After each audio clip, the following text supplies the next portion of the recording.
Well, I've had this sitting on a shelf over there for quite a while just to take a peek at it or whatever, but it was the first casualty tool-wise with the Novacon. I had it mounted in there. I was trying to do some edge finding on those rims that I chopped the opened up the center on, and I moved it over the edge and bing, just snapped it right off. So, you know, there it is originally. You know, the back opens up to put the battery in. So I figured I'd share the guts with you. You know, basically the battery went in on top here, and an LED lights up here when continuity is made, you know, between the tip and the end here. I'm guessing this piece the tip is mounted to is actually plastic. But all there is on the inside, this is why they're so cheap,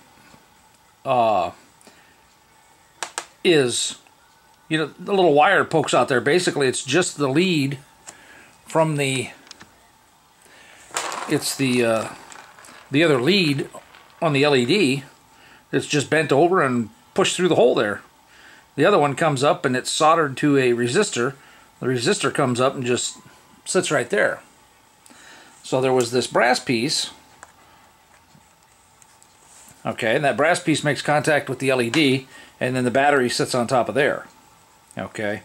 I don't think I have a... I could grab a jumper and see if it still works. What the heck is this? It is a Duracell alkaline 12 volt MN21/23. So it still works. I just broke the heck out of the housing. You know, there isn't anything extremely exciting about it or anything. I just thought it was kind of interesting at how simple it was.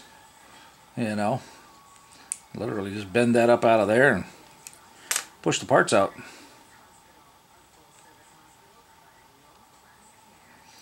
So, in comparison, this is what I bought to replace it. Now, I wanted one that would fit into a 3/4 inch arbor. Or collet, rather. That's 3/4. Ah, doesn't fit into a 3/4.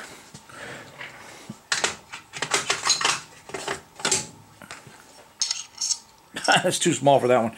Okay, so I guess it fits 20 maybe. Anyway, the instructions online. This is spring loaded here. You know, so it should center back up perfectly each time, but that'll break away if you hit it too hard. This one makes noise too. The batteries, according to the eBay listing, said they were supposed to be two 1.5 batteries. Two 1.5 batteries don't work in there, and they don't fit. So I thought, for giggles, this one's the wrong diameter, but I thought, well, you know, I'll put it in there and try. See how the back's extended here, spring and everything? You know, it reaches way down in there. So,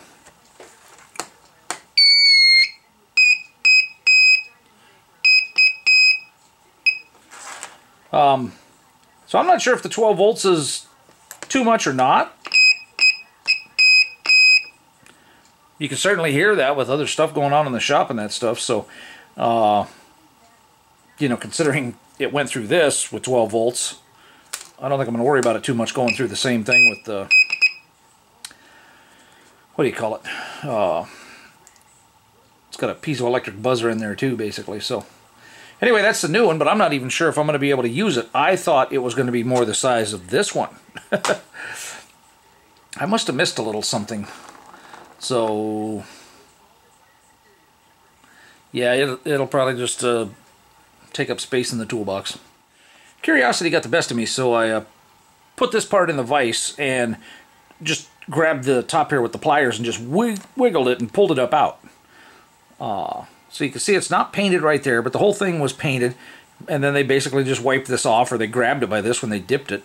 But it's one piece and it's steel. I scraped enough paint off or whatever, and you can tell from the, you know, it's dense enough. Now this, I scraped this one off, and it's aluminum. The paint right here, it's painted there. There's no separation. It's all just one piece. Okay. So the only thing that could be isolating these two, you know, tip-wise and that stuff is the paint. You know, I kind of expected this piece here to be plastic, you know, and then the centerpiece to be steel. So, you know, I could see that, you know, it fits in tighter one way. You can spin it around, you can find a little bit looser spot. And that could be because of, you know, the damage I did when I bent it, broke it in half, but anywho. Boring crap for the day.